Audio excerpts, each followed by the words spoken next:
Friends, welcome back to the channel. നമ്മൾ ഇന്ന് നോക്കാൻ പോകുന്നത് തെലുങ്കിൽ റിലീസായ അവനു എന്ന സിനിമയെ കുറിച്ചിട്ടാണ്. പൂർണിമയാണ് ഈ സിനിമയിൽ ലീഡ് റോൾ ചെയ്തിരിക്കുന്നത്. സിനിമയുടെ എക്സ്പ്ലനേഷനിലേക്ക് കടക്കുന്നതിന് മുമ്പ് ചാനൽ ഇതുവരെ സബ്സ്ക്രൈബ് ചെയ്യാതെയാണ് നിങ്ങൾ വീഡിയോ കാണുന്നതെങ്കിൽ ചാനൽ ഒന്ന് സബ്സ്ക്രൈബ് ചെയ്ത് തൊട്ടടുത്തുള്ള ബെല്ലൈക്കൺ ഒന്ന് അമർത്തിയാൽ ഞങ്ങൾ അപ്ലോഡ് ചെയ്യുന്ന പുതിയ വീഡിയോസ് നിങ്ങൾക്കരികിലേക്ക് ഉടൻ തന്നെ എത്തുന്നതായിരിക്കും. സോ നമുക്ക് അധികം വൈകാതെ തന്നെ സിനിമയിലേക്ക് കടക്കാം. സിനിമയുടെ സ്റ്റാർട്ടിംഗ് സീനിൽ തന്നെ പോലീസിന് ഒരു വിവരം കിട്ടുന്നു. അതുകൊണ്ട് വേഗത്തിലൊരു വീട്ടിലേക്ക് ഒരു സ്ത്രീയെ അറസ്റ്റ് ചെയ്യാൻ വരുന്നുണ്ട്. അറസ്റ്റ് ചെയ്യപ്പെടുന്നത് നമ്മുടെ നായികയാണ്. പേര് മോഹിനി. ഭർത്താവിനെ കൊല്ലാൻ ശ്രമിച്ചു എന്ന കുറ്റത്തിനാണ് പോലീസ് ഇവരെ അറസ്റ്റ് ചെയ്ത് കൊണ്ടുപോകുന്നത്. ഒരു ഓഫീസറാണ് ഇവരെ കൊണ്ടുപോകാൻ വന്നിരിക്കുന്നത്. ഇപ്പോൾ ജീപ്പിൽ ഇവരെ പോലീസ് സ്റ്റേഷനിലേക്ക് കൊണ്ടുവരുന്നു. അവിടെ ചെയ്യേണ്ട ഫോർമാലിറ്റികളെല്ലാം ചെയ്യുന്നു. മറ്റൊരു സീനിയർ ഓഫീസർ ഇവരെ ചോദ്യം ചെയ്യാനായി ഈ സ്ഥലത്തേക്ക് വരുന്നു. നായികയെ പറ്റിയിട്ടുള്ള എല്ലാ ഡീറ്റെയിൽസും ആളുകൾ കളക്ട് ചെയ്ത് ടേബിളിൽ വെച്ചിട്ടുണ്ടായിരുന്നു. ആ ഡീറ്റെയിൽസ് എല്ലാം ഇദ്ദേഹം ക്രോസ് ചെക്ക് ചെയ്യുന്ന പോലെ ഇവരോട് സംസാരിക്കാൻ തുടങ്ങുന്നു. യഥാർത്ഥത്തിൽ ഇവരുടെ ഭർത്താവിന്റെ പേര് ഹർഷ എന്നാണ്. ഇരുവരും 2 വർഷത്തിലധികമായി പ്രണയത്തിലായിരുന്നു. വീട്ടുകാരുടെ സമ്മതത്തോടെ കല്യാണം കഴിച്ചവരാണ്. ഇവർക്ക് കല്യാണം കഴിഞ്ഞിട്ട് 2 ആഴ്ച പോലും തികഞ്ഞില്ല. അതിനുള്ളിൽ എന്തിനാണ് ഇങ്ങനെ ചെയ്തതെന്ന് ഓഫീസർ ചോദിക്കുന്നു. ഇതൊന്നും ഞാൻ ചെയ്തിട്ടില്ല എന്ന് നായിക പറയുന്നുണ്ട്. നിങ്ങൾ ചെയ്തിട്ടില്ലെങ്കിൽ പിന്നെ ആരാണ് ചെയ്തത് എന്ന് അദ്ദേഹം ചോദിക്കുന്നുണ്ട്. ഇവിടെ വെച്ചിട്ടാണ് നായിക ഫ്ലാഷ് ബാക്ക് പറയാൻ തുടങ്ങുന്നത്. ഇവരുടെ കല്യാണം കഴിഞ്ഞിട്ടേ ഉള്ളൂ. ഹർഷ തന്റെ മാതാപിതാക്കളോടൊപ്പം നായികയും കൂട്ടി പുതിയൊരു വീട്ടിലേക്ക് വരികയാണ്. അദ്ദേഹത്തിന്റെ ഓഫീസിൽ നിന്നാണ് ഈ വീട് അനുവദിച്ചത്. വന്നയാൾ സാധനങ്ങളെല്ലാം എടുത്തു വെച്ചുകൊണ്ടിരിക്കുന്നു. ഈ കാര്യങ്ങളെല്ലാം മോഹൻ എന്നൊരാൾ ശ്രദ്ധിക്കുന്നുണ്ട്. ഇയാൾ നായകന്റെ കൂടെ ജോലി ചെയ്യുന്ന ആളാണ്. സംസാരിക്കാൻ ഒരാളായല്ലോ എന്ന് അയാൾ ഭാര്യയോട് പറയുന്നുണ്ട്. അവളുടെ പേര് സ്വപ്ന എന്നാണ്. ഈ വീട്ടിൽ ജോലിക്കായി ഒരു സ്ത്രീയുണ്ട്. അവരാണ് നായികയ്ക്ക് ആരതി ഒഴിയുന്നത്. അവരുടെ ഭർത്താവാണ് ഈ സ്ഥലത്ത് വാച്ച്മാനായി ജോലി ചെയ്യുന്നത്. അവരും ആരതിയെല്ലാം ഒഴിഞ്ഞു കഴിയുന്നു. ഇപ്പോൾ തേങ്ങ ഉടയ്ക്കുമ്പോൾ അത് ഉള്ളിൽ അഴുകിപ്പോയിരിക്കുന്നു. എന്താണിത്, തേങ്ങ അഴുകിപ്പോയല്ലോ എന്നോർത്ത് ഇരുവരും ഷോക്കായിരിക്കുന്നു. സീൻ കട്ട് ചെയ്യുമ്പോൾ മോഹനെയാണ് കാണിക്കുന്നത്. മോഹന്റെ അച്ഛൻ മരിച്ചു പോയതാണ്. അച്ഛന്റെ ഫോട്ടോ നോക്കി പ്രാർത്ഥിക്കുകയാണ്. അപ്പോൾ മോഹന്റെ മകൻ 2 പേർക്കുള്ള ബ്രേക്ക്ഫാസ്റ്റ് എടുത്തു വയ്ക്കുന്നു. ഇത് കാണുന്ന ഇയാൾക്ക് ഒന്നും മനസ്സിലാവുന്നില്ല. എന്തിനാണ് 2 ആൾക്ക് ബ്രേക്ക്ഫാസ്റ്റ് എടുത്തു വയ്ക്കുന്നത് എന്ന് ചോദിക്കുന്നുണ്ട്. മുത്തശ്ശന് കൊടുക്കാനാണ് എന്ന് പറഞ്ഞ് ആ പയ്യൻ റൂമിലേക്ക് പോകുന്നു. മരിച്ചുപോയ ആൾക്ക് കൊടുക്കാനാണോ എന്നോർത്ത് ഇയാളും പിന്നാലെ ചെന്ന് നോക്കുന്നു. ആ പയ്യൻ മുന്നിൽ ആരോടെന്നില്ലാതെ സംസാരിച്ചുകൊണ്ടിരിക്കുന്നു. മുത്തശ്ശ, ഇത് കഴിച്ചോളൂ എന്നെല്ലാം പറയുന്നുണ്ട്. ഇവനെന്താ തനിയെ സംസാരിക്കുന്നത് എന്നോർത്ത് ഇയാൾ ഷോക്കായി നോക്കിക്കൊണ്ടിരിക്കുകയാണ്. ഭാര്യ പറയുന്നുണ്ട്, അവൻ ചെറിയ കുട്ടിയല്ലേ, അതുകൊണ്ടാണ് ഇങ്ങനെ കളിക്കുന്നത്, നിങ്ങളത് വലിയ കാര്യമാക്കണ്ട. എന്നാലും മോഹൻ എന്തോ ഒരു ആശയക്കുഴപ്പം. നായികയ്ക്ക് സിഗരറ്റിന്റെ മണം വരുന്നുണ്ട്. നിങ്ങൾ ഞാനറിയാതെ പുകവലിച്ചോ എന്ന് ചോദിക്കുന്നു. ഞാൻ പുകവലിച്ചില്ല എന്നയാൾ പറയുന്നുണ്ട്. അഥവാ വലിച്ചാൽ എന്താ കുഴപ്പം എന്നും ചോദിക്കുന്നുണ്ട്. പുകവലിക്കുമോ? പുകവലിച്ചാൽ നിങ്ങളെ കൊല്ലാൻ ഞാൻ മടിക്കില്ല എന്ന് നായികയും തമാശയെ പറയുന്നു. അമ്മ നടന്നു പോകുമ്പോൾ അവിടുത്തെ വേസ്റ്റ് ബിൻ ഓട്ടോമാറ്റിക്കായി തുറക്കുന്നു. അത് കണ്ട അമ്മ പേടിക്കുന്നുണ്ട്. ഇതെന്താ ഓട്ടോമാറ്റിക്കായി തുറക്കുന്നത് എന്ന് ചോദിക്കുന്നു. ഈ വീട്ടിലെല്ലാം സെൻസർ വെച്ചതാണ്. നിങ്ങൾ റൂമിൽ പോയാൽ ഓട്ടോമാറ്റിക്കായി ലൈറ്റ് തെളിയും, ഫാനും ഓൺ ആവും എന്ന് ഹർഷ പറയുന്നു. അങ്ങനെയാണോ എന്നോർത്ത് അമ്മയും ആകാംക്ഷയോടെ ഓരോ റൂമായി നോക്കുന്നു. ഇതെല്ലാം പുതിയതായതുകൊണ്ട് സന്തോഷത്തോടെ നോക്കിക്കാണുന്നു. നമ്മുടെ നായികയാണെങ്കിൽ കിച്ചണിലെ സാധനങ്ങളെല്ലാം അറേഞ്ച് ചെയ്ത് വെക്കാമെന്ന് കരുതി കിച്ചണിലേക്ക് വരുന്നു. ഓരോ സാധനമായി എടുത്ത് ഷെൽഫിൽ വെച്ചുകൊണ്ടിരിക്കുന്നു. അങ്ങനെ വെക്കുമ്പോൾ മാവ് സ്ലിപ്പായി ഇവരുടെ സാരിയിൽ വീഴുന്നു. ഇത് തുടയ്ക്കാനായി ഇവർ സാരി എടുത്ത് കുടയുന്നു. അപ്പോൾ അടുത്തുള്ള ഡോർ ഓട്ടോമാറ്റിക്കായി തുറക്കുന്നു. അപ്പോഴാണ് അപ്പുറത്തെ മുറിയിൽ നിന്ന് ആരോ ഇവരെ ശ്രദ്ധിക്കുന്നത് പോലെ നമുക്ക് കാണുന്നത്. ആരാണെന്നോ എന്താണെന്നോ അറിയില്ല. ഇപ്പോൾ ഭർത്താവ് പിന്നിലൂടെ വന്ന് ഇവരെ കെട്ടിപ്പിടിക്കുന്നു. വിട്, അമ്മായിമ്മയും അമ്മായച്ചനും കാണും എന്നിവർ പറയുന്നു. എന്നാലും അയാൾ വിടുന്നില്ല. അപ്പോഴാണ് പിന്നിലൊരു പാൻ ഓട്ടോമാറ്റിക്കായി പറക്കുന്നത്. ആ പാൻ ഇയാളെ അടിക്കുന്നത് പോലെ വരുന്നു. അതിനുള്ളിൽ ഇയാളുടെ മാതാപിതാക്കൾ അങ്ങോട്ട് വരുന്നുണ്ട്. അതുകൊണ്ട് ഇരുവരും അവിടെ നിന്ന് മാറുന്നു. ഈ വീട്ടിലൊരു പ്രേതമുണ്ടെന്ന് നമ്മളെ കാണിക്കുന്നു. കട്ട് ചെയ്യുമ്പോൾ മോഹനെ കാണിക്കുന്നു. മകന്റെ സ്കൂളിൽ പാരന്റ്സ് ടീച്ചേഴ്സ് മീറ്റിംഗ് ആയിരിക്കും. അതിനായി സംസാരിക്കാൻ ഇയാൾ വന്നിരിക്കുകയാണ്. നിങ്ങളുടെ മകൻ പഠനത്തിലൊക്കെ വളരെ സ്ട്രോങ് ആണ് എന്ന് ടീച്ചർ പുകഴ്ത്തുന്നു. അതുപോലെ നിങ്ങളുടെ മകൻ ഒരുപാട് ഡ്രോയിങ്സ് വരച്ചിട്ടുണ്ട്, നോക്കൂ എന്ന് പറഞ്ഞ് കാണിക്കുന്നു. നോക്കുമ്പോൾ ഡ്രോയിങ്സിൽ അവൻ മുത്തശ്ശനെയാണ് വരച്ചിരിക്കുന്നത്. മുത്തശ്ശനെ ഭയങ്കര ഇഷ്ടമാണെന്ന് തോന്നുന്നു. കൂടുതലും മുത്തശ്ശന്റെ പടമാണ് വരച്ചിരിക്കുന്നത് എന്ന് ടീച്ചർ പറയുന്നു. ഇവൻ ജനിക്കുന്നതിന് മുമ്പേ എൻ്റെ അച്ഛന് മരിച്ചുപോയിരുന്നു. എന്നിട്ടും എങ്ങനെ എൻ്റെ അച്ഛനെ ഇവൻ ഇത്ര ഇഷ്ടമായെന്ന് എനിക്കറിയില്ല എന്ന് മോഹൻ പറയുന്നുണ്ട്. ഫോട്ടോയൊക്കെ കാണുന്നതല്ലേ, അതുകൊണ്ട് ഇഷ്ടമായിരിക്കുമെന്ന് ടീച്ചറും പറയുന്നു. നല്ലൊരു ദിവസം നോക്കി ശാന്തി മുഹൂർത്തം നടത്തിയാൽ മതിയെന്ന് അമ്മ കരുതുന്നു. അതുവരെ ഇരുവരെയും ഒരുമിച്ച് കിടക്കാൻ അനുവദിക്കുന്നില്ല. ഞാൻ മോഹിനിയുടെ കൂടെ കിടന്നോളാം, നിങ്ങൾ മകന്റെ കൂടെ കിടന്നോളൂ എന്നെല്ലാം പറയുന്നുണ്ട്. ഇപ്പോൾ അമ്മയച്ഛനും നായികയോട് സംസാരിക്കാൻ വരുന്നു. എൻ്റെ ഭാര്യയുടെ കൂടെ കിടക്കാൻ പോകുന്ന നീ ഉറങ്ങിയത് തന്നെ എന്ന് പറയുന്നു. എന്താ അങ്കിൾ അങ്ങനെ പറയുന്നത് എന്നെല്ലാം ഇവർ ചോദിക്കുന്നുണ്ട്. കട്ട് ചെയ്ത് രാത്രി സമയം കാണിക്കുന്നു. അമ്മായിയമ്മ ഭയങ്കരമായി കൂർക്കം വലിക്കുകയാണ്. ആ ശബ്ദത്തിൽ നായികയ്ക്ക് ഒട്ടും ഉറക്കം വരുന്നില്ല. കുറച്ചു നേരം നടക്കാമെന്ന് കരുതി ഇവർ ഓരോ റൂമായി നോക്കിക്കൊണ്ട് നടക്കുന്നു. പലയിടത്തും ഇവർക്ക് സിഗരറ്റിന്റെ മണം വരുന്നുണ്ട്. ഭർത്താവ് സിഗരറ്റ് വലിക്കില്ലല്ലോ, പിന്നെ എങ്ങനെയാ സിഗരറ്റിന്റെ മണം വരുന്നത് എന്നോർത്ത് ഇവർ ആലോചിക്കുന്നുണ്ട്. ഒരു ഘട്ടത്തിൽ കിടക്കാനായി വന്ന് കിടക്കുന്നു. വേഗം പുറത്തിറങ്ങ്, എനിക്ക് കുളിക്കണം എന്ന് പറഞ്ഞ് ഇവർ ബാത്റൂമിലേക്ക് വരുന്നു. വാ ഒരുമിച്ച് കുളിക്കാം എന്നെല്ലാം അയാൾ പറയുന്നുണ്ട്. അതൊന്നും വേണ്ട, ആദ്യം പുറത്തു പോയെന്ന് പറഞ്ഞ് ഇവർ അയാളെ പുറത്താക്കുന്നു. ഇപ്പോൾ ഇവർ മാത്രം തനിച്ച് കുളിച്ചുകൊണ്ടിരിക്കുകയാണ്. അങ്ങനെ കുളിച്ചുകൊണ്ടിരിക്കുമ്പോഴാണ് ഇവർക്ക് ശബ്ദം കേൾക്കുന്നത്. എന്താണെന്ന് ചുറ്റും നോക്കുന്നുണ്ട്. അടുത്തുള്ള ടോയ്ലറ്റിന്റെ മൂടി ഓട്ടോമാറ്റിക്കായി ക്ലോസ് ആവുന്നു. ഇതെന്താ ഓട്ടോമാറ്റിക്കായി ക്ലോസ് ആവുന്നത് എന്നോർത്ത് ഇവർ നോക്കിക്കൊണ്ടിരിക്കുകയാണ്. ഇപ്പോൾ രാവിലെ എല്ലാവരും ഡൈനിങ് ടേബിളിൽ ഇരുന്ന് ഭക്ഷണം കഴിക്കാൻ തുടങ്ങുന്നു. അങ്ങനെ കഴിച്ചുകൊണ്ടിരിക്കുമ്പോൾ നായികയുടെ സാരി ഓട്ടോമാറ്റിക്കായി കുറച്ച് പൊങ്ങുന്നു. എന്നാൽ നായിക കരുതുന്നത് എതിർവശത്തിരിക്കുന്ന ഭർത്താവിന്റെ പണിയാണെന്നാണ്. എന്തിനാ ഇങ്ങനെയൊക്കെ കാണിക്കുന്നത് എന്ന് സിഗ്നലിലൂടെ ചോദിക്കുന്നു. ഞാൻ എന്ത് ചെയ്തു, ഇവളെന്തിനാ ഇങ്ങനെ പറയുന്നത് എന്നോർത്ത് ഭർത്താവും ആലോചിക്കുന്നുണ്ട്. ഇവരിങ്ങനെ സംസാരിക്കുന്നത് അമ്മായച്ചൻ ശ്രദ്ധിക്കുന്നുണ്ട്. മകൻ എന്തോ ചെയ്യുന്നുണ്ട്, നമ്മൾ എന്തിനാ ശല്യമായിരിക്കുന്നത് എന്നോർത്ത് വേഗം അവിടെ നിന്ന് എഴുന്നേൽക്കുന്നു. ഇപ്പോൾ ഭാര്യയോട് ഈ വിഷയങ്ങളെല്ലാം പറയുന്നുണ്ട്. നമുക്ക് വേഗം ഇവിടെ നിന്ന് പോകണമെന്ന് തോന്നുന്നു എന്നും പറയുന്നു. മോഹനെയും സ്വപ്നയും വീട്ടിലേക്ക് ക്ഷണിച്ചിട്ടുണ്ട്. ഇപ്പോൾ എല്ലാവരും സന്തോഷത്തോടെ സംസാരിച്ചുകൊണ്ട് ഭക്ഷണം കഴിക്കുന്നു. ഇപ്പോൾ നായകൻ വാ നിനക്ക് ഗെയിംസ് കാണിച്ചു തരാം എന്ന് പറഞ്ഞ് ആ ചെറിയ കുട്ടിയെ ഗെയിംസ് കാണിച്ചു കൊടുക്കുന്നു. സന്തോഷമായി കളിക്കുക എന്ന് പറഞ്ഞ് അവനെ കളിക്കാൻ വിടുന്നു. അവനും തനിച്ച് കളിച്ചുകൊണ്ടിരിക്കുകയാണ്. അപ്പോൾ സോഫയിൽ ഇവന്റെ അടുത്ത് ആരോ വന്നിരിക്കുന്നത് പോലെ തോന്നുന്നു. ഇവൻ സാധാരണ പോലെ അടുത്ത് നോക്കി സംസാരിക്കാൻ തുടങ്ങുന്നു. ഓ, നിന്റെ പേര് ക്യാപ്റ്റൻ രാജു എന്നാണോ എന്നെല്ലാം ചോദിക്കുന്നു. മോഹനും വാ പോകാം എന്ന് പറഞ്ഞ് മകനെ വിളിക്കുന്നുണ്ട്. മകൻ ഞാൻ വരാൻ രാജു എന്ന് ആരോടോ പറഞ്ഞുകൊണ്ട് വരുന്നു. ഇതെല്ലാവരും ശ്രദ്ധിക്കുന്നുണ്ട്. ആരോടോ സംസാരിക്കുന്നത് എന്ന് ചോദിക്കുന്നുണ്ട്. രാജു എന്നൊരാളോടാണ് സംസാരിക്കുന്നത് എന്ന് പറയുന്നു. രാജു എന്തു പറഞ്ഞു, ഇപ്പോൾ കേട്ടിട്ട് പറ എന്ന് നായകൻ പറയുന്നുണ്ട്. ആ പയ്യൻ കുറച്ചു നേരം രാജുവിനോട് സംസാരിക്കുന്ന പോലെ സംസാരിക്കുന്നു. നമ്മളെല്ലാവരോടും വീട് വിട്ടു പോകാൻ പറയുന്നു എന്ന് പറയുന്നു. നായകൻ ഉറക്കെ ചിരിക്കുകയാണ്. എൻ്റെ മകൻ അങ്ങനെയാണ് എന്ന് മോഹനും പറയുന്നു. ശരി എന്ന് പറഞ്ഞ് മോഹനും കുടുംബവും അവിടെ നിന്ന് പോവുകയാണ്. ഇപ്പോൾ രാത്രി എല്ലാവരും കിടന്നുറങ്ങാണ്. ഉറങ്ങിക്കൊണ്ടിരിക്കുന്ന അമ്മായിയമ്മ പെട്ടെന്ന് ഉറക്കത്തിൽ നിന്ന് എഴുന്നേൽക്കുന്നു. ഉറക്കത്തിൽ നടക്കുന്നവരെ പോലെയാണ് ഇപ്പോൾ നടക്കുന്നത്. ഇവരുടെ ശരീരത്തിൽ പ്രേതം കയറിയോ എന്തോ എന്ന് നമുക്കറിയില്ല. എല്ലാ സ്ഥലവും ചുറ്റിക്കൊണ്ടിരിക്കുകയാണ്. ഒടുവിൽ നായികയുടെ അടുത്ത് വന്ന് നായികയെ തന്നെ നോക്കി നിൽക്കുന്നു. യാദൃശികമായി ഉണർന്ന നായിക ഇവരിങ്ങനെ നിൽക്കുന്നത് കണ്ട് പേടിച്ച് നിലവിളിക്കാണ്. കട്ട് ചെയ്യുമ്പോൾ പിറ്റേന്ന് രാവിലെ എല്ലാവരും സംസാരിക്കുന്നത് കാണിക്കുന്നു. കല്യാണം കഴിഞ്ഞ സമയത്ത് ഞാനും ഇതുപോലെ പേടിച്ചിട്ടുണ്ട്. ഇവൾക്ക് ഉറക്കത്തിൽ നടക്കുന്ന അസുഖമുണ്ട് എന്ന് അമ്മായച്ചൻ നായികയെ പറഞ്ഞ് മനസ്സിലാക്കുന്നു. ഇപ്പോൾ അമ്മായിയമ്മയും അമ്മായച്ചനും പുറത്തു പോകാൻ പ്ലാൻ ചെയ്തിട്ടുണ്ട്. അതേസമയം ഭർത്താവ് ജോലിക്കായി പോകുന്നു. നായികയും കുളിക്കാനായി ബാത്റൂമിൽ വന്ന് കുളിക്കാൻ തുടങ്ങുകയാണ്. ഇപ്പോൾ ഡ്രസ്സ് മാറാൻ തുടങ്ങുന്നു. ഇവർ ഡ്രസ്സ് മാറുന്നത് വേറെ ആരോ നോക്കുന്നത് പോലെ നമ്മളെ കാണിക്കുന്നു. ആ വ്യക്തി അവിടുത്തെ ഒരു കസേരയിൽ ഇരുന്നാണ് നോക്കുന്നത്. കസേരയിൽ ഭാരം വന്നാൽ എങ്ങനെ ഉണ്ടാവുമോ അതുപോലെയാണ് ആ കസേര. അതൊന്നും നായിക വലുതായി ശ്രദ്ധിക്കുന്നില്ല. സാരി മാറ്റി കഴിഞ്ഞ ഉടനെ അവിടെ നിന്ന് പോവാണ്. ഇവർ പോയതിനു ശേഷം ആ ഭാരം നോർമൽ ആവുന്നു. അതായത് അവനും എഴുന്നേറ്റ് പോയെന്ന് കാണിക്കുന്നു. ഇപ്പോൾ മോഹൻ ഭക്ഷണം കഴിക്കാനിരിക്കുകയാണ്. അപ്പോഴാണ് മകൻ തനിച്ച് സംസാരിക്കുന്ന പോലെ ശബ്ദം കേൾക്കുന്നത്. നോക്കാനായി വരുന്നുണ്ട്. മകൻ തനിച്ച് ചെസ് കളിച്ചുകൊണ്ടിരിക്കുന്നു. മുത്തശ്ശനോട് സംസാരിക്കുന്നത് പോലെ കാണിക്കുകയും ചെയ്യുന്നു. ഇയാൾ ഒരു ഘട്ടത്തിൽ ദേഷ്യപ്പെടാണ്. ഇവിടെ മുത്തശ്ശനൊന്നുമില്ല, എന്തിനാണ് ഇങ്ങനെ ചെയ്യുന്നത് എന്ന് ചോദിക്കുന്നു. ഇവിടെയാണ് മുത്തശ്ശൻ ഇരിക്കുന്നതെന്ന് ആ പയ്യൻ പറയുന്നുണ്ട്. ഇയാൾ ദേഷ്യപ്പെട്ട് മകനെ ചീത്ത പറയുന്നുണ്ട്. ഇപ്പോൾ അമ്മയാണ് മകനെ സമാധാനിപ്പിക്കുന്നത്. എനിക്ക് വേണ്ടി അടുത്ത വീട്ടിലെ ആന്റിയുടെ കയ്യിൽ ഒരു സാധനം കൊടുക്കാമോ എന്ന് ചോദിക്കുന്നു. കൊടുക്കാമെന്ന് പറഞ്ഞ് ആ പയ്യൻ സമ്മതിക്കുന്നു. നായിക ജോലി ചെയ്തുകൊണ്ടിരിക്കുമ്പോൾ ഈ പയ്യൻ കോളിംഗ് ബെൽ അടിക്കുന്നു. ഇവർ പുറത്തു വരുമ്പോൾ ആ പയ്യൻ ബോക്സ് കൊടുക്കുന്നുണ്ട്. ഇവർ വന്ന് കുറച്ചു നേരം ഗെയിം കളിച്ചിട്ട് പോ എന്ന് പറയുന്നുണ്ട്. ശരി എന്ന് പറഞ്ഞ ആ പയ്യൻ ഗെയിം കളിക്കാനായി അങ്ങോട്ടേക്ക് വരുന്നു. ഇവൻ ഗെയിം കളിച്ചുകൊണ്ടിരിക്കുമ്പോൾ ക്യാപ്റ്റൻ രാജുവും അങ്ങോട്ടേക്ക് വരുന്നു. ഇവനോടൊപ്പം ചേർന്ന് ഗെയിം കളിക്കുന്നുണ്ട്. അങ്ങനെ കളിക്കുമ്പോൾ ഈ പയ്യൻ ശരിക്ക് കളിക്കില്ല. അയാൾക്ക് ദേഷ്യം വന്ന് ഈ പയ്യനെ അടിക്കുകയൊക്കെ ചെയ്യുന്നുണ്ട്. എന്തിനാ എന്നെ അടിക്കുന്നത്, നിർത്ത് എന്ന് പറയുന്നു. ഗെയിമിലാണ് ഇവൻ സംസാരിക്കുന്നത് എന്ന് നായികയും വിചാരിക്കുന്നുണ്ട്. എന്നാൽ പോകെ പോകെ ശബ്ദം കൂടുന്നുണ്ട്. ഇവർ നോക്കാനായി പുറത്തു വരുമ്പോൾ അവൻ ഫാനിൽ തൂങ്ങിക്കിടക്കുന്ന പോലെ ഇരിക്കുന്നു. ശബ്ദം കേട്ട് ഈ പയ്യന്റെ അമ്മയും അവിടേക്ക് വരുന്നു.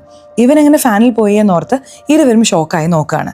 ആ പയ്യൻ രാജുവാണ് എന്നെ അടിച്ച് ഫാനിലിരുത്തിയത് എന്ന് പറയുന്നു. നമ്മുടെ വീട്ടിൽ മുത്തശ്ശനോട് സംസാരിച്ചെന്ന് പറയുന്നു. ഇവിടെ രാജുവിനോട് സംസാരിച്ചെന്ന് പറയുന്നു. നിനക്ക് എന്താണ് പ്രശ്നം എന്ന അമ്മയും ദേഷ്യപ്പെട്ട് കൂട്ടിക്കൊണ്ടുപോകുന്നു. ഇതെല്ലാം നായികയുടെ മനസ്സിനുള്ളിൽ ഓടിക്കൊണ്ടിരിക്കുകയാണ്. രാത്രി കുടുംബമായിരുന്ന പ്രേതപടം കണ്ടുകൊണ്ടിരിക്കുന്നു. അമ്മയും നായികയും ഭയങ്കരമായി പേടിക്കുന്നുണ്ട്. ഞാൻ വേണമെങ്കിൽ ചാനൽ മാറ്റണോ എന്ന് അച്ഛൻ ചോദിക്കുന്നുണ്ട്. മാറ്റണ്ട, ഇത് തന്നെ വെക്കുക എന്ന് ഇരുവരും പറയുന്നു. ഈ ലേഡീസ് ഇങ്ങനെയാണ് എന്ന് അച്ഛൻ പറയുന്നുണ്ട്. ഇപ്പോൾ സ്വപ്നയും രാത്രി മകനെ ഉറക്കി കിടത്തുന്നു.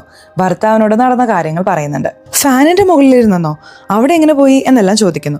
അതാണ് എനിക്കും മനസ്സിലാവാത്തത് എന്ന് ഭാര്യയും പറയുന്നു. ഇപ്പോൾ മോഹനും ചെറുതായി പേടിക്കാൻ തുടങ്ങുന്നുണ്ട്.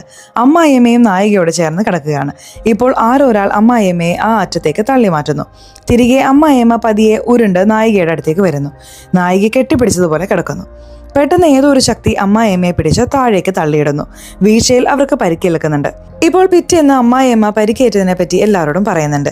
ഒരു നിശ്ചിത ദിവസം വരെ നിൽക്കാനാണ് അമ്മായിയമ്മയും അമ്മായച്ചനും തീരുമാനിച്ചിരുന്നത്. ആ ദിവസം വന്നെത്തുകയാണ്. അതുകൊണ്ട് നമുക്ക് പോവാം എന്നാലോചിക്കുന്നു. ഇപ്പോൾ ടാക്സിയൊക്കെ വിളിച്ച് ഇവർ ആ സ്ഥലം വിട്ട് പോവാണ്. ഭർത്താവ് ദിവസവും ഓഫീസിൽ പോകുന്നത് കാരണം നായികയ്ക്ക് ചെറിയ വിഷമമുണ്ട്. ഭർത്താവ് പറയുന്നുണ്ട്, ഞാൻ പെർമിഷനൊക്കെ ഇട്ടിട്ടുണ്ട്, അതുപോലെ നമ്മൾ ഹണിമൂൺ ട്രിപ്പിനായി ഒരിടത്തേക്ക് പോകാൻ പോകുന്നു. ഇത് കേൾക്കുന്ന ഇരുവർക്കും ഭയങ്കര സന്തോഷമാവുന്നു.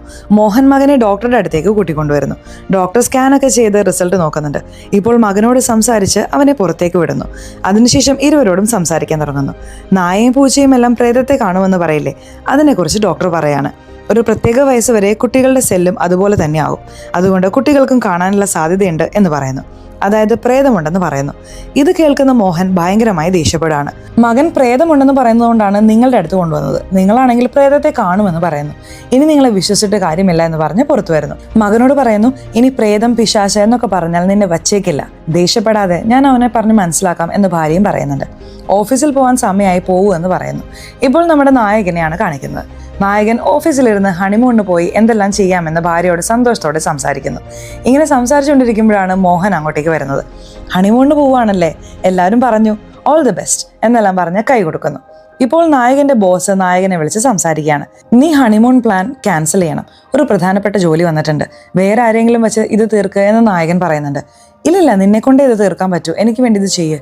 ശരിയെന്ന് പറഞ്ഞ ഒരു ഘട്ടത്തിൽ നായകനും സമ്മതിക്കുന്നു. പ്ലാൻ ക്യാൻസൽ ചെയ്യുന്നതിനെ കുറിച്ച് ഭാര്യയോട് പറയുന്നു. സാരമില്ല, നിങ്ങൾ എപ്പോൾ വരും എന്ന് ചോദിക്കുന്നു. എനിക്ക് തിരക്കേട്ട ജോലിയുണ്ട്, ഞാനിപ്പോൾ വരുമെന്ന് പറയാൻ പറ്റില്ല, അതുകൊണ്ട് നീ കിടന്നുറങ്ങിക്കോ എന്ന് പറയുന്നു. ഇവർ ശരിയെന്ന് സമ്മതിക്കുന്നു. ബെഡിൽ കിടന്നുകൊണ്ട് നായിക ബുക്ക് വായിക്കുകയാണ്. ഒരു ഘട്ടത്തിൽ ഉറങ്ങിപ്പോകുന്നു. ഇപ്പോൾ ബെഡ്ഷീറ്റിനുള്ളിലൂടെ ആരോ നുഴഞ്ഞു വരുന്നത് പോലെ നമ്മളെ കാണിക്കുന്നു. അതായത് പ്രേതം നുഴഞ്ഞു വരുന്നു. ഇവരുടെ മുകളിലാണ് ആ പ്രേതം കിടക്കുന്നത്. ഇവർക്ക് ഭയങ്കര ഭാരം തോന്നുന്നു. എന്താ എത്ര ഭാരം എന്നോർത്ത് കണ്ണു തുറക്കുന്നുണ്ട്. അപ്പോൾ ആ പ്രേതം അവിടെ നിന്ന് മാറിയിട്ടുണ്ടാവും. ഇവർക്ക് വലുതായി ഒന്നും തോന്നുന്നില്ല. ഇപ്പോഴാണ് താഴെ ഫോൺ അടിക്കുന്ന ശബ്ദം കേൾക്കുന്നത്. ഇവർ എടുക്കാനായി വേഗം ഓടി താഴെ വരുന്നു. ഉറങ്ങിക്കിടന്ന് നിന്നെ ശല്യപ്പെടുത്തിയോ എന്ന് ഭർത്താവ് ചോദിക്കുന്നുണ്ട്. അതൊന്നുമില്ല എന്ന് പറഞ്ഞ് ഇവർ കുറച്ചു നേരം ഭർത്താവിനോട് സംസാരിക്കുന്നു. അതിനുശേഷം TV കാണാമെന്ന് കരുതി TV ഓണാക്കുന്നു. അങ്ങനെ കണ്ടുകൊണ്ടിരിക്കുമ്പോൾ ആ ബെഡ്ഷീറ്റ് ഓട്ടോമാറ്റിക്കായി അങ്ങോട്ടേക്ക് വരുന്നു. അതായത് ആ പ്രേതം അങ്ങോട്ടേക്ക് വരുന്നു. ഇവർക്ക് പിന്നിലാണ് ആ പ്രേതം നിൽക്കുന്നത്. ഒരു ഘട്ടത്തിൽ ഇവരെ അമർത്തുന്നത് പോലെ വരുന്നു. അതിനുള്ളിൽ കോളിംഗ് ബെല്ല് ആരോ അടിക്കുന്നു. നായിക നോക്കാനായി എഴുന്നേറ്റ് പോകുന്നുണ്ട്. വാതിൽ തുറന്നപ്പോൾ അവിടെ സ്വപ്നയാണ് വന്നിരിക്കുന്നത്. സ്വപ്ന ചോദിക്കുന്നുണ്ട്, തനിച്ചാണല്ലേ ഉറങ്ങുന്നത്, വേണമെങ്കിൽ എൻ്റെ വീട്ടിൽ വന്ന് കിടന്നോളൂ എന്ന് പറയുന്നുണ്ട്. ശരി, വരാം എന്ന് നായികയും സമ്മതിക്കുന്നു. ഇപ്പോൾ വാതിലടച്ച് അവിടെ നിന്ന് പോവാണ്. ഇത് കാരണം ആ പ്രേതം ഭയങ്കരമായി ദേഷ്യപ്പെടുന്നു. ഉറങ്ങാൻ പോകാമെന്ന് കരുതി ആ പ്രേതം ബെഡ്റൂമിലേക്ക് പോകുന്നു. രാവിലെയാണ് നായിക വീട്ടിലേക്ക് വന്നിട്ടുണ്ടാവുക. കുറച്ചു കഴിഞ്ഞ് ജോലിക്കാരിയും വരുന്നു. ഇവർ നടന്നു വരുമ്പോഴാണ് ഇവർക്ക് സിഗരറ്റിന്റെ മണം വീണ്ടും വരുന്നത്. ആരാണ് ഈ ബീഡി വലിക്കുന്നത്, എപ്പോഴും ഈ മണം വരുന്നു എന്നിവർ പറയുന്നുണ്ട്. ബീഡിയുടെ മണമോ എന്നോർത്ത് ജോലിക്കാരി ചെറുതായി ഷോക്കാവുന്നു. സ്വപ്നയുടെ അമ്മായിയമ്മ ഇവരുടെ വീട്ടിലേക്ക് വന്നിരിക്കുന്നു. പേരക്കുട്ടി എവിടെ എന്നെല്ലാം ചോദിക്കുന്നുണ്ട്. അപ്പോഴാണ് ആ ചെറിയ പയ്യൻ പടിയിറങ്ങി വരുന്നത്. മുത്തശ്ശനോട് സംസാരിക്കുന്ന പോലെയാണ് വരുന്നത്. ആരോടാ സംസാരിച്ചത് എന്നിവർ ചോദിക്കുന്നുണ്ട്. മുത്തശ്ശനോടാണ് സംസാരിച്ചത് എന്ന് ആ പയ്യനും മറുപടി പറയുന്നു. മോഹൻ വാ സ്കൂളിൽ പോകാം എന്ന് പറഞ്ഞ് വേഗം കൂട്ടിക്കൊണ്ടുപോകുന്നു. എന്താ വിഷയം എന്നവർ മരുമകളോട് ചോദിക്കാൻ തുടങ്ങുന്നു. ഇപ്പോൾ നായിക കുളിക്കാനായി വരുന്നുണ്ട്. നായിക കുളിച്ചുകൊണ്ടിരിക്കുമ്പോൾ അടുത്തുള്ള മാറ്റ് നമ്മളെ കാണിക്കുന്നു. അവിടെയാണ് ആ പ്രേതം നിൽക്കുന്നത്. വളരെ അടുത്തായി നായികയെ ശ്രദ്ധിക്കുന്നു. ഇപ്പോൾ നായിക പുറത്തു വന്ന് ഡ്രസ്സ് ചേഞ്ച് ചെയ്തുകൊണ്ടിരിക്കുന്നു. ഇപ്പോഴാണ് നായിക ഒരു കാര്യം ശ്രദ്ധിക്കുന്നത്. നനഞ്ഞ കാലോടെ ആരോ ബാത്റൂമിൽ നിന്ന് കടന്നു വരുന്നത് ഇവർക്ക് മനസ്സിലാവുന്നു. അതേസമയം നടന്നു വന്ന പ്രേതം അവിടുത്തെ കസേരയിലാണ് ഇരിക്കുന്നത്. കസേരയിൽ ഭാരം കൂടുന്നത് ഇവർ കാണുന്നുണ്ട്. ഇപ്പോൾ പേടിച്ച് അവർ വേഗം താഴേക്ക് ഓടി വരുന്നു. എന്ത് പറ്റിയെന്ന് ജോലിക്കാരി ചോദിക്കുന്നുണ്ട്. മുകളിൽ ഏതൊരു പ്രേതമുണ്ട്, എനിക്ക് ഭയങ്കര പേടിയാവുന്നു എന്നെല്ലാം പറയുന്നുണ്ട്. അതൊന്നും ഉണ്ടാവില്ല, ഞാൻ നോക്കട്ടെ എന്ന് ജോലിക്കാരി മുകളിൽ വരുന്നു. ജോലിക്കാരി ആ റൂമിൽ വന്ന ഉടനെ പ്രേതം ജോലിക്കാരിയെ ഭയങ്കരമായി അടിക്കുന്നു. പേടിച്ച ജോലിക്കാരിയും ഇവിടെ നിന്ന് പോകണമെന്ന് കരുതി വേഗം തിരികെ താഴേക്ക് ഓടി വരുന്നു. ജോലിക്കാരി അടിയെല്ലാം കൊണ്ടു. എന്നാൽ നായികയോട് അവിടെ ഒന്നുമില്ല എന്ന് പറയുന്നു. എനിക്ക് സമയമായി, ഞാൻ വീട്ടിൽ പോവാ എന്ന് പറഞ്ഞ് വേഗം അവിടെ നിന്ന് പോകുന്നു. ഇപ്പോൾ ആ പ്രേതം താഴെ വന്ന് ഇവരെ അറ്റാക്ക് ചെയ്യുന്നു. ഇവരെ ചുമരിനോട് ചേർത്ത് നിർത്തുന്നു. ഇവരോട് മോശമായി പെരുമാറാൻ ശ്രമിക്കുന്നു. ഇവർ കഷ്ടപ്പെട്ട് ആ പ്രേതത്തിന്റെ കയ്യിൽ നിന്ന് രക്ഷപ്പെടാണ്. ഇവിടെ നിന്ന് പോകണമെന്ന് കരുതി ഈ വീട് വിട്ട് പുറത്തു വരുന്നു. ആ ചെറിയ പയ്യൻ ഇതുവരെ ഒരുപാട് കാര്യങ്ങൾ ചെയ്തില്ലേ, അതിനെപ്പറ്റിയെല്ലാം സ്വപ്ന അമ്മായിയമ്മയോട് പറയുന്നു. അപ്പോഴാണ് നായികയും വേഗത്തിൽ ഈ വീട്ടിലേക്ക് ഓടി വരുന്നത്. എന്തുപറ്റി, ഭയങ്കര പരിഭ്രമത്തിലാണല്ലോ എന്ന് സ്വപ്ന ചോദിക്കുന്നുണ്ട്. നടന്ന കാര്യങ്ങൾ പറഞ്ഞാൽ വിശ്വസിക്കില്ലല്ലോ, അതുകൊണ്ട് ഇവരൊന്നും പറയാതെ മിണ്ടാതിരിക്കുകയാണ്. സ്വപ്നയുടെ അമ്മായിയമ്മയ്ക്ക് പ്രേതത്തിലും പിശാചിലും എല്ലാം വിശ്വാസമുണ്ട്. അവൻ പറഞ്ഞതുപോലെ പ്രേതത്തെ കണ്ടിട്ടുണ്ടാവുമോ എന്നെല്ലാം പറയുന്നു. നിങ്ങളും പ്രേതം പിശാച് എന്നൊക്കെ, എനിക്കിതൊന്നും വിശ്വാസമല്ല, എന്ന് സ്വപ്ന പറയുന്നു. മറ്റു ജോലികൾ നോക്കാനായി എഴുന്നേറ്റ് പോകുന്നുണ്ട്. അപ്പോഴാണ് നായകന്റെ കയ്യിൽ നിന്ന് സ്വപ്നയ്ക്ക് ഫോൺ കോൾ വരുന്നത്. വീട്ടിലേക്ക് വിളിച്ചിട്ട് ഭാര്യ ഫോൺ എടുക്കുന്നില്ല. അവിടെയുണ്ടോ എന്ന് ചോദിക്കുന്നുണ്ട്. ഇവിടെയുണ്ട് എന്ന് സ്വപ്ന നിന്റെ ഭർത്താവാണെന്ന് പറഞ്ഞ് ഫോൺ കൊടുക്കുന്നു. നായിക കരഞ്ഞുകൊണ്ട് ഫോണിൽ സംസാരിക്കാൻ തുടങ്ങാണ്. എന്തിനാ കരയുന്നത് എന്ന് ചോദിക്കുന്നുണ്ട്. നമ്മുടെ വീട്ടിൽ പ്രേതമുണ്ട് എന്ന് പറഞ്ഞ് നടന്ന കാര്യങ്ങളെല്ലാം പറയുന്നു. അയാൾ വിശ്വസിക്കുന്നില്ല. പ്രേതപടം കാണരുത് എന്ന് പറഞ്ഞാൽ കേൾക്കില്ലല്ലോ, ഇതെല്ലാം ഹാലൂസിനേഷൻ ആണ് എന്ന് പറയുന്നു. ഇയാൾ എന്താ പറയുന്നത് മനസ്സിലാക്കാത്തത് എന്നോർത്ത് ഇവർ ഫീൽ ചെയ്യുന്നു. ഈ അമ്മായിയമ്മയ്ക്ക് കുറച്ചൊക്കെ വിശ്വാസം ഉണ്ടല്ലോ, എന്താ മോളെ പറ്റിയത് എന്നോട് പറ എന്നെല്ലാം ചോദിക്കുന്നു. ഇതെല്ലാം നായിക പ്രസന്റിൽ പോലീസിനോട് പറഞ്ഞുകൊണ്ടിരിക്കുകയാണ്. എന്നാൽ പോലീസ് ഓഫീസറും ഇവർ പറയുന്നത് ഒട്ടും വിശ്വസിക്കുന്നില്ല. ഓ, അപ്പോൾ പ്രേതമാണ് ഇതെല്ലാം ചെയ്തതെന്ന് പറയാൻ വരികയാണോ? ശരി, ബാക്കി നടന്നത് പറ എന്ന് ചോദിക്കുന്നു. ഇവരും പറയാൻ തുടങ്ങുന്നു. നടന്ന കാര്യങ്ങളെല്ലാം ഇവർ സ്വപ്നയുടെ അമ്മായിയമ്മയോട് പറഞ്ഞു തീർക്കുന്നു. അപ്പോൾ നായികയുടെ വീട്ടിൽ നിന്ന് ഫോൺ കോൾ വരുന്നുണ്ട്. എൻ്റെ വീട്ടിൽ നിന്നാണ് ഫോൺ കോൾ വരുന്നത്. അതെങ്ങനെ എന്നെല്ലാം ചോദിക്കുന്നു. നീ പേടിക്കണ്ട മോളെ, ഞാൻ നിന്റെ കൂടെ വരാം എന്ന അമ്മായിയമ്മ പറയുന്നു. ഇപ്പോൾ ഇരുവരും ചേർന്നാണ് നായികയുടെ വീട്ടിലേക്ക് വരുന്നത്. പേടിച്ചുകൊണ്ടാണ് കയറുന്നത്. അപ്പോൾ ഓട്ടോമാറ്റിക്കായി സാധനങ്ങളെല്ലാം നീങ്ങാണ്. ഒരു സാധനം ഇവരെ അറ്റാക്ക് ചെയ്യുന്ന പോലെ വരുന്നു. പേടിച്ച അമ്മായിയമ്മയും നായികയും വേഗം വീട് വിട്ട് പുറത്തേക്ക് വരുന്നു. സ്വപ്നയുടെ അമ്മായിയമ്മ പൂജയ്ക്കുള്ള സാധനങ്ങളെല്ലാം ബാഗിൽ വെച്ചിട്ടുണ്ട്. നീ ഒന്നുകൊണ്ടും വിഷമിക്കണ്ട മോളെ, എനിക്ക് പ്രേതത്തെ ഹാൻഡിൽ ചെയ്യാൻ പറ്റും, ഞാൻ നോക്കിക്കോളാം, എൻ്റെ കൂടെ വാ എന്ന് പറഞ്ഞ് നായികയെ തിരിച്ച് വീടിനുള്ളിലേക്ക് കൊണ്ടുവരുന്നു. നീ ഇവിടെ നിൽക്ക്, ഞാൻ മാത്രം പോവാമെന്ന് പറഞ്ഞ് പോകുന്നു. ജോലിക്കാരി അവരുടെ വീട്ടിലേക്ക് പരിഭ്രമത്തോടെ വരുന്നു. ആ വീട്ടിൽ ക്യാപ്റ്റൻ രാജുവിന്റെ ആത്മാവുണ്ട് എന്ന് പറയുന്നു. എന്താ നീ പറയുന്നത് എന്ന് ഇയാൾ ആശ്ചര്യത്തോടെ ചോദിക്കുന്നു. ഇവർക്ക് നടന്ന കാര്യങ്ങളെല്ലാം പറയുന്നു. എങ്ങനെയെങ്കിലും അവിടുത്തെ മോഹിനിയെ നമ്മൾ രക്ഷിക്കണം എന്നെല്ലാം പറയുന്നു. ഭർത്താവും എന്തെങ്കിലും ചെയ്യാമെന്ന് പറയുന്നുണ്ട്. സ്വപ്നയുടെ അമ്മായിയമ്മ ഓരോ സ്ഥലമായി പൂജ ചെയ്തുകൊണ്ട് പോകുന്നു. താഴെയെല്ലാം ചെയ്തു തീർക്കുകയാണ്. മുകളിൽ ചെയ്യാമെന്ന് കരുതി മുകളിൽ വന്ന് ചെയ്തുകൊണ്ടിരിക്കുകയാണ്. അപ്പോൾ ഏതൊരു ശക്തി അവരെ തള്ളിയിടുന്നു. ഇവർ പടിയിൽ നിന്ന് ഉരുണ്ട് താഴെ വീഴുന്നു. ഇത് കാണുന്ന നായിക പേടിച്ച് നിലവിളിക്കുകയാണ്. കുറച്ചു കഴിഞ്ഞ് അങ്ങോട്ടേക്ക് ഒരു ആംബുലൻസ് വരുന്നു. ആ സ്ത്രീയെ അവിടെ നിന്ന് കൊണ്ടുപോവാണ്. ഈ വിവരം കേട്ട് നായകനും ജോലി സ്ഥലത്ത് നിന്ന് വരുന്നു. നായിക വേഗം കെട്ടിപ്പിടിക്കുന്നു. വാ, ഉള്ളിൽ പോയി സംസാരിക്കാം എന്ന് പറയുന്നു. വീടിനുള്ളിലേക്ക് മാത്രം വേണ്ട, നമുക്ക് വേറെ എവിടെയെങ്കിലും പോയി സംസാരിക്കാം എന്ന് പറയുന്നു. ഇവർ വല്ലാതെ പേടിക്കുന്നത് കൊണ്ട് ശരി എന്ന് പറഞ്ഞ കാറെടുത്ത് ഇയാൾ കുറച്ചു ദൂരം ഡ്രൈവ് ചെയ്ത് വരുന്നു. ഇവർ നടന്ന കാര്യങ്ങളെല്ലാം പറയുന്നു. എന്നാൽ ഭർത്താവ് ഒട്ടും വിശ്വസിക്കുന്നില്ല. എന്നാൽ ഇവർ തിരികെ എനിക്ക് ആ വീട്ടിലേക്ക് വരാൻ പറ്റില്ല എന്ന് പറയുന്നു. ഇപ്പോൾ ഇരുവരും ചേർന്ന് അമ്പലത്തിലേക്കെല്ലാം വരുന്നു. അമ്മയ്ക്ക് ഇങ്ങനെ സംഭവിച്ചത് കാരണം മോഹൻ ഹോസ്പിറ്റലിൽ ഇരിക്കുകയാണ്. അപ്പോഴാണ് നായകന്റെ കോള് വരുന്നത്. അമ്മ ഓക്കെ ആണോ എന്ന് ചോദിക്കുന്നു. ഓപ്പറേഷൻ നടക്കുകയാണ്, ഒന്നും പറയാറായിട്ടില്ല എന്നും പറയുന്നു. എനിക്ക് പേടിയാവുന്നു എന്നെല്ലാം മോഹൻ ഫീൽ ചെയ്യുന്നുണ്ട്. നായികയ്ക്ക് അവിടെ താമസിക്കാൻ പറ്റില്ലെന്ന് പറഞ്ഞില്ലേ, അതുകൊണ്ട് ഭർത്താവ് മാത്രമാണ് വീടിനുള്ളിൽ വരുന്നത്. ഇവർക്ക് വേണ്ട സാധനങ്ങളെല്ലാം പാക്ക് ചെയ്യുന്നു. ഇവിടെ നിന്ന് ഉടനെ പോകണമെന്ന് ആലോചിക്കുന്നുണ്ട്. ഇപ്പോൾ കാർ സ്റ്റാർട്ട് ചെയ്യാൻ നോക്കുമ്പോൾ കാറിന്റെ ടയർ പഞ്ചറായിരിക്കുന്നു. ഇപ്പോൾ ഈ കാറിലല്ലേ വന്നത്, അതിനുള്ളിൽ എങ്ങനെ ടയർ പഞ്ചറായി എന്നെല്ലാം ഇയാൾ ആലോചിക്കുന്നുണ്ട്. നമുക്ക് കുറച്ചു കഴിഞ്ഞ് പോവാം എന്ന് പറയുന്നു. വേണ്ട, നമുക്ക് ഇപ്പൊ തന്നെ പോകണം എന്ന് നായിക വാശി പിടിക്കുന്നു. ശരി, കോൾ ടാക്സിക്ക് ട്രൈ ചെയ്ത് നോക്കാം എന്ന് പറഞ്ഞ് ഇയാൾ ഓരോ സ്ഥലമായി വിളിക്കുന്നു. സാർ, അത്രയിടം വരെ പോകാൻ ബുദ്ധിമുട്ടാണ് എന്ന് പറയുന്നു. പ്ലീസ്, വളരെ അർജന്റാണ്, വാ എന്ന് ഇയാൾ പറയുന്നുണ്ട്. ശരി സാർ, എങ്ങനെയെങ്കിലും 2 മണിക്കൂറെങ്കിലും ആവും എന്ന് പറയുന്നു. നായികയ്ക്ക് വീടിനുള്ളിൽ വരാൻ പേടിയാണ്. 2 മണിക്കൂർ പുറത്ത് വെയിറ്റ് ചെയ്യാൻ പറ്റില്ലല്ലോ. മോഹനെ ഒന്ന് വിളിച്ചു നോക്കാമെന്ന് കരുതി മോഹനെ വിളിക്കുന്നു. നിന്റെ വീടിന്റെ താക്കോൽ വേണം എന്ന് ചോദിക്കുന്നു. ഞാൻ വാച്ച്മാന്റെ കയ്യിലാണ് കൊടുത്തിട്ട് വന്നത്, ചോദിച്ചു നോക്ക് എന്ന് പറയുന്നുണ്ട്. ഇപ്പോൾ ഇയാൾ വാച്ച്മാനെ കാണാനായി വരുന്നു. വാച്ച്മാൻ ഇരിക്കേണ്ട സ്ഥലത്ത് അയാളില്ല. ഇവൻ എവിടെ പോയി എന്നോർത്ത് ആലോചിക്കുകയാണ്. ഇപ്പോൾ വിളിച്ച വാച്ച്മാനോട് സംസാരിക്കുന്നു. വാച്ച്മാനും ഭാര്യയും ഒരു സ്വാമിയെ കാണാൻ പോയിരിക്കുകയാണ്. സാർ, ഞങ്ങൾ 1 മണിക്കൂറിനുള്ളിൽ തിരിച്ചു വരും എന്നെല്ലാം പറയുന്നു. തിരികെ ടാക്സിക്കാരനെ വിളിച്ചു നോക്കുന്നു. ഞങ്ങൾ വരാൻ ഇനിയും 3/4 മണിക്കൂറാകും എന്ന് പറയുന്നു. നായകൻ ഒരുപാട് നേരം പുറത്ത് വെയിറ്റ് ചെയ്യുന്നു. ഒരു ഘട്ടത്തിൽ ദേഷ്യം വരുന്നുണ്ട്. വീടിനുള്ളിലേക്ക് വാ, ഞാനല്ലേ കൂടെ ഉള്ളത്, ഏത് പ്രേതമാണ് നിന്നെ എന്ത് ചെയ്യുമെന്ന് നോക്കട്ടെ എന്ന് പറയുന്നു. ഇപ്പോൾ ഇരുവരും ചേർന്ന് വീടിനുള്ളിലേക്ക് വരുന്നു. നായികയ്ക്ക് ഇപ്പോഴും പേടിയുണ്ട്. എന്നാൽ നായകൻ വലുതായി പേടിക്കുന്നില്ല. ഇപ്പോൾ നായകന്റെ ഫോൺ ഓട്ടോമാറ്റിക്കായി സ്വിച്ച് ഓഫ് ആകുന്നു. അതായത് ആ പ്രേതമാണ് ചെയ്യുന്നത്. ടാക്സി ഡ്രൈവർ അടുത്ത് വന്ന് വിളിച്ചു നോക്കുന്നു. ഫോൺ പോകുന്നില്ല. സാർ, സ്വിച്ച് ഓഫ് എന്ന് വരുന്നു, എന്ത് ചെയ്യും എന്ന് ബോസിനോട് ചോദിക്കുന്നു. അവർ വേറെ ടാക്സി പിടിച്ചിട്ടുണ്ടാവും, നീ തിരിച്ചു വാ എന്ന് ബോസും പറയുന്നു. ഇപ്പോഴാണ് ഫോൺ സ്വിച്ച് ഓഫ് ആയത് നായകൻ ശ്രദ്ധിക്കുന്നത്. ചാർജ് ഇല്ലാതെ സ്വിച്ച് ഓഫ് ആയതായിരിക്കും. അവർ വിളിച്ചാൽ എന്ത് ചെയ്യും, ചാർജ് ചെയ്യണമെന്ന് പറഞ്ഞ് ചാർജർ എടുത്ത് കുത്താൻ വരുന്നു. കറണ്ട് ഓവറായി പാസ്സായതുപോലെ ഫോൺ ഡാമേജ് ആവുന്നു. ഇയാൾ ഭയങ്കരമായി ദേഷ്യപ്പെടാണ്. ഇപ്പോൾ ഇവിടെ നിന്ന് നടക്കാൻ നോക്കുന്നു. എങ്ങോട്ടാ പോകുന്നത് എന്ന് ഭാര്യ പേടിച്ചുകൊണ്ട് ചോദിക്കുന്നു. ബാത്റൂമിൽ പോകണം, പോയിട്ട് വരാം, വെയിറ്റ് ചെയ്യേ എന്ന് പറയുന്നു. ഇവർ പേടിച്ചുകൊണ്ട് ഭർത്താവിനായി വെയിറ്റ് ചെയ്യാണ്. അയാൾ പോയിട്ട് ഒരുപാട് നേരമായി, എന്നിട്ടും വരാതിരിക്കുകയാണ്. ശരി, പോയി നോക്കാമെന്ന് കരുതി ഇവർ നോക്കാനായി മുകളിലേക്ക് കയറി വരുന്നു. നോക്കുമ്പോൾ ഭർത്താവ് ക്ഷീണത്തിൽ കിടന്നുറങ്ങുകയാണ്. ഞാനും അടുത്ത് കിടന്നുറങ്ങാമെന്ന് കരുതി ഇവർ അടുത്ത് പോയി കിടക്കുന്നു. ഇപ്പോഴാണ് ഓപ്പറേഷൻ തിയേറ്ററിൽ നിന്ന് ഡോക്ടർ പുറത്തു വരുന്നത്. സാർ എന്ത് പറ്റിയെന്ന് മോഹൻ ചോദിക്കുന്നുണ്ട്. വിഷമിക്കണ്ട, നിങ്ങളുടെ അമ്മയെ രക്ഷിച്ചു, കുറച്ച് കഴിഞ്ഞ് പോയി കാണാം എന്ന് ഡോക്ടർ പറയുന്നു. കുറച്ച് കഴിഞ്ഞ് മകൻ പറയുന്നുണ്ട്, അമ്മൂമ്മ മരിച്ചുപോയി, മുത്തശ്ശനാണ് പറഞ്ഞതെന്ന്. അപ്പോൾ ഭാര്യ കരഞ്ഞുകൊണ്ട് അങ്ങോട്ടേക്ക് വരുന്നു. നിങ്ങളുടെ അമ്മ നമ്മളെ വിട്ടു പോയി എന്ന് പറയുന്നു. മകൻ നേരത്തെ പറഞ്ഞല്ലോ, അതെങ്ങനെയെന്നോർത്ത് ഇയാൾ ഷോക്കായി മകനെ നോക്കുന്നു. നായികയും ക്ഷീണിച്ചുറങ്ങാൻ തുടങ്ങുന്നു. അപ്പോൾ പ്രേതം അതിന്റെ പണി തുടങ്ങാണ്. നായികയോട് മോശമായി പെരുമാറുന്നു. ഒരുപക്ഷെ ഭർത്താവാണിത് ചെയ്യുന്നതെന്ന് ഇവർ വിചാരിക്കുന്നുണ്ട്. ഒരു ഘട്ടത്തിൽ കണ്ണു തുറന്ന് നോക്കുന്നു. ഭർത്താവ് ഉറങ്ങുകയാണ്. ഇവരുടെ സാരി ആരോ പൊക്കുന്നു. ഇവർ പേടിച്ചെന്ന് നിലവിളിക്കുകയാണ്. ഭർത്താവ് ഏതോ കള്ളനെ കണ്ടിട്ടാണ് പേടിച്ചെന്ന് വിചാരിക്കുന്നു. ചെക്ക് ചെയ്യാനായി വേഗം താഴേക്ക് ഇറങ്ങി ഓടുന്നു. ഇപ്പോൾ മോഹൻ ഭയങ്കരമായി ഫീൽ ചെയ്ത് കരയുന്നു.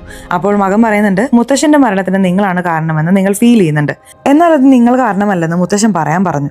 ഇത് കേൾക്കുന്ന ഇയാൾ ഷോക്കാവുന്നുണ്ട്. ഇതെല്ലാം ഇവനെങ്ങനെ അറിയാം എന്ന് ആലോചിക്കുന്നു. ഭാര്യ എന്താ വിഷയം എന്നെല്ലാം ചോദിക്കുന്നുണ്ട്. ഇവിടെയാണ് മോഹൻ നടന്ന കാര്യങ്ങൾ പറയുന്നത്. അച്ഛന് ഒരു ഓപ്പറേഷൻ നടന്നിട്ടുണ്ടായിരുന്നു. ഓപ്പറേഷൻ കഴിഞ്ഞിട്ടും വല്ലാത്ത അസ്വസ്ഥത തോന്നുന്നുണ്ട്. തിരികെ ഹോസ്പിറ്റലിൽ പോയാലോ എന്ന് ചോദിക്കുന്നു. അച്ഛാ, എനിക്കിന്ന് ജോലിയുണ്ട്, നമുക്ക് മറ്റൊരു ദിവസം പോവാം എന്ന് അയാൾ പറഞ്ഞിട്ടുണ്ടായിരുന്നു. ശരി എന്ന് പറഞ്ഞ അച്ഛനും സമ്മതിച്ചിട്ടുണ്ടായിരുന്നു. ഇയാൾ ജോലിയെല്ലാം കഴിഞ്ഞു വന്ന് നോക്കുമ്പോൾ അച്ഛന് മരിച്ചിട്ടുണ്ടായിരുന്നു. നമ്മുടെ അശ്രദ്ധ കൊണ്ടാണ് അച്ഛൻ മരിച്ചത് എന്ന് ഫീൽ ചെയ്തിട്ടുണ്ടായിരുന്നു. ഇതെങ്ങനെ മകൻ കറക്റ്റായി പറഞ്ഞു എന്ന് ആലോചിക്കുന്നു. അപ്പോഴാണ് മകന്റെ കണ്ണിന് മുത്തശ്ശനെയും അമ്മുമ്മയും കാണുന്നത്. ഇവൻ അവർക്ക് ടാറ്റയൊക്കെ പറയുന്നുണ്ട്.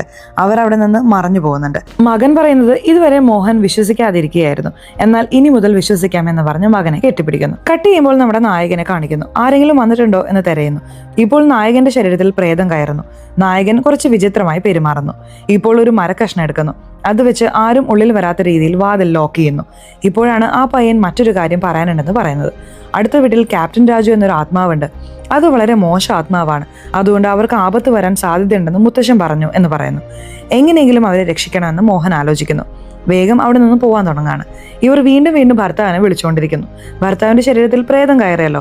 കുറച്ച് വിചിത്രമായിട്ടാണ് നടന്നു വരുന്നത്. എന്തുപറ്റി എന്ന് ഇവർ ചോദിക്കുന്നുണ്ട്. ഇത് ഭർത്താവ് തന്നെയാണോ എന്നിവർക്ക് സംശയം വരുന്നു. ഇപ്പോൾ സംശയം വരുന്ന രീതിയിൽ ഒരുപാട് ചോദ്യങ്ങൾ ചോദിക്കുന്നു. അയാൾ ദേഷ്യപ്പെടാൻ തുടങ്ങുന്നു. പെട്ടെന്ന് ഇവരോട് മോശമായി പെരുമാറാനും ശ്രമിക്കുന്നു. എന്നാൽ ഇവർ വേഗം അയാളെ തള്ളി മാറ്റി രക്ഷപ്പെടാനായി താഴേക്ക് ഓടി വരുന്നു. അപ്പോഴാണ് താഴെ വാതിൽ ലോക്ക് ചെയ്തു വച്ചിരിക്കുന്നത് ഇവർക്ക് മനസ്സിലാവുന്നത്. ഇപ്പോൾ ഭർത്താവും താഴെ വരുന്നുണ്ട്. എന്റെ കയ്യിൽ നിന്ന് നിനക്ക് രക്ഷപ്പെടാൻ പറ്റില്ല, മര്യാദയ്ക്ക് പുറത്തു വാ എന്ന് പറയുന്നു. അയാളുടെ കണ്ണിൽ പെടാതിരിക്കാൻ ഇവർ ഓരോ സ്ഥലത്തായി ഒളിക്കുന്നുണ്ട്. അതുപോലെ ഇവർക്ക് ഗ്യാപ്പ് കിട്ടുമ്പോഴെല്ലാം അവിടെ വെച്ചിരിക്കുന്ന മരക്കഷ്ണങ്ങൾ ഓരോന്നായി വലിച്ചെടുക്കുന്നു. ഇയാൾ എങ്ങനെയെങ്കിലും ഇവരെ കണ്ടുപിടിക്കണമെന്ന് കരുതി തിരയുന്നു. കിച്ചണിൽ ഇവർ ഇരിക്കുമ്പോൾ കറക്റ്റായി കണ്ടുപിടിച്ചു വരുന്നു. ഇവരൊരു കത്തിയെടുത്ത് ആ വ്യക്തിയെ അറ്റാക്ക് ചെയ്യുന്നു. ഭർത്താവിന്റെ ശരീരമായതുകൊണ്ട് ഇവർക്ക് ശക്തിയെ ഒന്നും ചെയ്യാൻ പറ്റുന്നില്ല. അതുകൊണ്ട് വിട്ടിട്ട് ഇവിടെ നിന്ന് ഓടാൻ ശ്രമിക്കുന്നു. എന്നാൽ ഇയാൾ ഇവരെ ലോക്ക് ചെയ്യാണ്. അവിടുത്തെ ടേബിളിൽ ഇവരെ കിടത്തുന്നു. ഇവരോട് മോശമായി പെരുമാറാൻ ശ്രമിക്കുന്നു. താഴെ വീണ് കിടക്കുന്ന കത്തിയെടുക്കാൻ ഇവർ ശ്രമിക്കുന്നുണ്ട്. ഇപ്പോഴാണ് മോഹനും വാച്ച്മാനും എല്ലാം അങ്ങോട്ടേക്ക് വരുന്നത്. വാതിൽ തകർക്കാൻ ശ്രമിക്കുന്നു. ടേബിൾ മറിയാണ്. ഇവർ താഴെ കിടക്കുന്ന കത്തി എടുക്കുന്നു.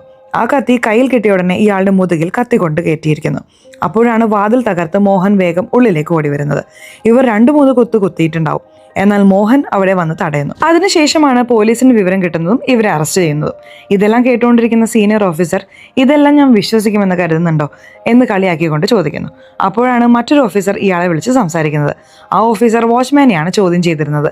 വാച്ച്മാൻ എന്തെല്ലാം പറഞ്ഞു എന്നുള്ളത് സീനിയറോട് പറയുന്നു. പണ്ട് കൺസ്ട്രക്ഷൻ വർക്ക് നടക്കുമ്പോൾ ക്യാപ്റ്റൻ രാജു എന്നൊരാൾ വാച്ച്മാനായി ജോലി ചെയ്തിരുന്നു. അവൻ ആർമിയിൽ നിന്ന് വന്നവനായിരുന്നു. അതുകൊണ്ടാണ് എല്ലാവരും ക്യാപ്റ്റൻ രാജു എന്ന് വിളിച്ചിരുന്നത്. അവൻ സ്ത്രീകളുടെ വിഷയത്തിൽ വളരെ മോശപ്പെട്ടവനായിരുന്നു. അവിടെ ജോലിക്ക് വരുന്ന സ്ത്രീകളോട് സ്ഥിരമായി മോശമായി പെരുമാറുമായിരുന്നു. ഈ വാച്ച്മാന് ഒരു മകളുണ്ടായിരുന്നു. അവൾ ഭക്ഷണം കൊടുക്കാൻ വന്നപ്പോൾ ആ പെൺകുട്ടിയോടും രാജു മോശമായി പെരുമാറി. ഇത് കണ്ട ഇയാൾക്ക് ദേഷ്യം വന്നു. ഇവിടെയുള്ള എല്ലാവർക്കും അവനോട് ദേഷ്യം ഉണ്ടായിരുന്നു. അതുകൊണ്ട് എല്ലാവരും ചേർന്ന് അവനെ കൊന്നു. അവന്റെ ശരീരം പോലും ആർക്കും കിട്ടരുതെന്ന് കരുതി അവന്റെ ശരീരത്തെ കഷ്ണം കഷ്ണമായി വെട്ടി. അതെല്ലാം വെച്ചാണ് ആ കൺസ്ട്രക്ഷൻ വർക്ക് പൂർത്തിയായത്. ഇതെല്ലാം ആ അസിസ്റ്റന്റ് സീനിയറോട് പറയുന്നു. ശരി, വേഗം അവന്റെ ഫോട്ടോ അയച്ചതാ എന്ന് സീനിയർ പറയുന്നു. ശരി, നീ പറയുന്നത് ഞാൻ സമ്മതിച്ചെന്ന് വെച്ചോ. ആ പ്രേതം ഇപ്പോൾ നിന്റെ വീട്ടിലുണ്ടെന്നാണോ പറയാൻ വരുന്നത് എന്ന് സീനിയർ ചോദിക്കുന്നു. വീട്ടിലല്ല, പ്രേതം ഇവിടെ തന്നെയുണ്ട് എന്ന് പറയുന്നു. എന്താ, ഇവിടെയോ? ഇവിടെ എവിടെ എന്ന് ചോദിക്കുന്നു. എന്റെ അടുത്ത് തന്നെ ആ പ്രേതം ഇരിപ്പുണ്ട് എന്ന് പറഞ്ഞ് അടുത്തുള്ള ഓഫീസറെ തിരിഞ്ഞു നോക്കുന്നു. അപ്പോഴാണ് അത് ഓഫീസറല്ല, പ്രേതമാണെന്ന് നമുക്ക് മനസ്സിലാവുന്നത്. യഥാർത്ഥത്തിൽ വാച്ച്മാന്റെ വേഷത്തിലാണ് ഈ വ്യക്തി ഇരിക്കുന്നത്. ക്യാപ്റ്റൻ രാജുവിന്റെ ഫോട്ടോ അയക്കാമെന്ന് അയാൾ പറഞ്ഞില്ലേ, അപ്പോഴാണ് ഫാക്സിലൂടെ ഫോട്ടോ വന്നിരിക്കുന്നത്. ഇൻസ്പെക്ടറും ആ ഫോട്ടോ വാങ്ങി നോക്കുന്നുണ്ട്. ആവശ്യമുണ്ടെങ്കിൽ തിരികെ വിളിക്കാൻ, തൽക്കാലം പോയിക്കോളൂ എന്ന് പറയുന്നു. ഇതുകൊണ്ട് നായികയും അവിടെ നിന്ന് പോകുന്നുണ്ട്. ഭർത്താവിന് ഭയങ്കരമായി പരിക്ക് പറ്റിയിട്ടില്ലേ, ഭർത്താവിനെ കാണാനായി വെയിറ്റ് ചെയ്യാണ്. ഇപ്പോൾ ഭർത്താവിനെ ഓപ്പറേഷനായി കൊണ്ടുപോകുന്നുണ്ട്. ഭർത്താവിനെ ആ അവസ്ഥയിൽ കാണുന്നവർക്ക് വല്ലാതെ ഫീൽ ആവുന്നു. സോറി എന്നെല്ലാം പറയുന്നുണ്ട്. ഭർത്താവിനും പ്രേതമാണ് ഇതെല്ലാം ചെയ്തതെന്ന് മനസ്സിലാവുന്നു. സാരമില്ല, ഞാൻ വരാം എന്ന് പറയുന്നു. ഇപ്പോൾ ഓപ്പറേഷൻ തിയേറ്ററിലേക്ക് കൊണ്ടുപോകുന്നു. ഇവർ ഭർത്താവിനെ കാണാനായി പിന്നാലെ പോവാണ്. അതേപോലുള്ള കാൽപ്പാടുകൾ ഇവരെ ഫോളോ ചെയ്യുന്നു, അതായത് പ്രേതം ഇവരെ ഫോളോ ചെയ്യുന്നു എന്ന് കാണിച്ചുകൊണ്ട് ഈ സിനിമ ഇവിടെ അവസാനിപ്പിക്കുന്നു. സിനിമ എങ്ങനെയുണ്ടായിരുന്നു? നിങ്ങൾക്ക് ഇഷ്ടപ്പെട്ടോ? സിനിമയെക്കുറിച്ചുള്ള നിങ്ങളുടെ അഭിപ്രായങ്ങൾ തീർച്ചയായിട്ടും കമൻറ്റ് ബോക്സിൽ രേഖപ്പെടുത്തണേ. അതുപോലെ ചാനൽ ഇതുവരെ സബ്സ്ക്രൈബ് ചെയ്തിട്ടില്ലെങ്കിൽ ചാനൽ ഒന്ന് സബ്സ്ക്രൈബ് ചെയ്ത് വീഡിയോ ഇഷ്ടപ്പെട്ടാൽ ഒരു ലൈക്കും കൂടി തരാൻ മറക്കല്ലേ. സോ ഇനി അടുത്തൊരു വീഡിയോയിൽ കാണുന്നതുവരെ ബൈ.